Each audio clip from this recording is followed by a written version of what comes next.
MacG has got an office like this. MacG owes the City of Ekurhuleni 5 million rand. Then Saul, who works at Ekurhuleni, comes to say, my brother, if you give me 1.5 cash, your debt will be released from the system. This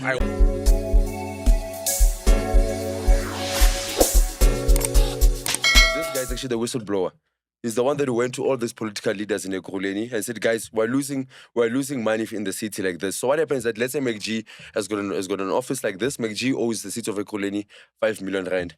Then Saul, who works at Ekurhuleni, comes to say, my brother, if you give me 1.5 cash, your debt will be released from the system. I wipe it off. So that guy's the head of IT. He picks it up, say, guys, we're losing money, and this money is now reaching 2 billion from these things of clearing of rates. He goes to the Hawks, opens up cases, criminal cases. Then the politicians then fire him. You know why they fire him? Because now their pockets are going to get dry now. Because that's the money they used to buy T-shirts, that's the money they used to buy KFC for the delegates, understand? So they fire the whistleblower. So I contact the guy, say, my brother, give me this story in full. The guy was reluctant, say, my brother, this is a matter of life and death. If I speak to the media, I'm going to be expelled. You know, I'm suspended, but if I start talking to the media, I'm going to lose my job. Then I started running with the story without him. Then eventually when it catches fire, then he comes back to me. Then he says, my brother, here's all the evidence I have, but it implicates key politicians in the city. Are you willing? I said, my brother, bring it. Understand? So how he now gets tied to Ompo Maf.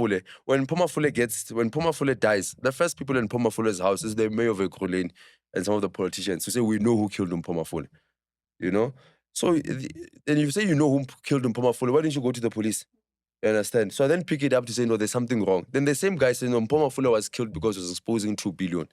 So if you're saying Ompo was exposing 2 billion, the revenue shortfall, you're saying Ompo was killed by this whistleblower guy. You understand? So Ompo was investigating the chemical toilets tender, not the clearing of rates. So the leadership of Ekurhuleni said, no, this guy was investigating the clearing of rates. You understand? Which is a total lie. So what happens is that they take me to court. They won in court for defamation. And all I said is that if someone must be questioned regarding the killings in Ekurhuleni, it must be the mayor. Did News 24 not say the same thing? They said the same thing and they won in court.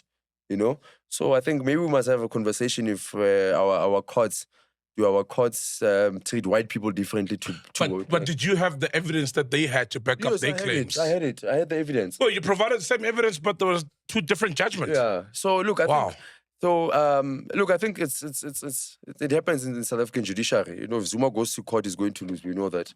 If Cyril goes to court, he'll win. You know, so I think our judiciary also needs to. We need to start talking about our judiciary. We shouldn't be scared. Okay, but hold on. But was News 24 taken to court for the expose of the murder of that? It exposes Kagaza. You know, similar to what I did. It exposes Kagaza. Then the Who's second, that? That's the mayor. You're from Ekurhuleni. You don't know the mayor of Ekurhuleni. No, man. I'm asking for people who don't know. Oh, okay. Someone is in Cape Town. Someone is in Cape Town and they don't know. I know. Yeah, the dark guy. See, come on, man. Yeah, handsome guy. No, it's dark. I don't know about handsome, bro. Kagaza is the mayor of Ekurhuleni. So News 24 have been busy with him, you know, for some time. Then after that, they then link him to the murders that are happening in Ekurhuleni, you know. Similar to what I said. I said if someone must be questioned, should be him. I'm not saying he killed them. I'm saying that he's the mayor of Ekurhuleni. Okay. Why should he be questioned? Because he's the mayor of Ekurhuleni, you know. If you're the mayor of Ekurhuleni, people are dying under your watch. That means we don't have leadership in our city. But it's like saying us, Cyril, about everyone dying in South Africa, for example. This is not, because I guess we know what's happening in Ekurhuleni. But is he connected to the death? Yes. Not by virtue of being the mayor. No, look at fingerprints. Look at News 24's expose. I read it, yeah. Kagaza was at the same place with the DJ before he died. And he didn't say, did he meet him? He didn't comment. No, he didn't say he was there. He didn't say he was there. I saw that. He didn't report the crime to the police. And we know who cleaned the scene of the DJ. He's the former chief of police, my PA. He's the one who cleaned the scene. Oh, he was at the MacG Commission. Yeah, he was at the MacG Commission. Isn't he clashing with... Well, in the MacG Commission, they make it seem like he's clashing with Julius. But that's something else. Yeah, I know that they're together. They were together there in that corruption. Yo, guys, there's a lot to take in. Wait, man. So the chemical toilet tender, it's a tender that was awarded to around 23 companies. And most of them don't even qualify or have the experience to deal with chemical toilets. It's like saying, MacG, come get a tender for chemical toilets. You know something to do with media. You don't know chemical toilets. They give companies that don't have experience, that someone linked to politicians. So Ompo Maf raises that in his report. He says, guys, this thing, the procurement process was wrong. Some of the companies don't have experience, and there's procurement colluding that we can see. Yeah. He hands the report to the politicians in Ekurhuleni to say, guys, here's my report. This is my findings. The politicians then come to a meeting saying, Mpo, you're going to change this report. Yeah. Then Ompo Maf says, I'm not going to change this report. I know I'm not going to have my signature on this report. You guys can do whatever you want. A few days, Mpo gets killed. Yeah. And they must go and question that guy, auditor risk, Philip Rachali. He's sitting with 40 reports. He's not doing anything about those reports. 40 reports. He's the chief, he's the head of audit and risk in Ekurhuleni. Sitting with 40 reports, forensic reports. He's not doing anything about it. Until this day, there's no case, but nothing has happened. He's afraid to die. Remember, they send out a message by killing the one person that if you push these reports into the light or you report in a certain light... Then he must resign.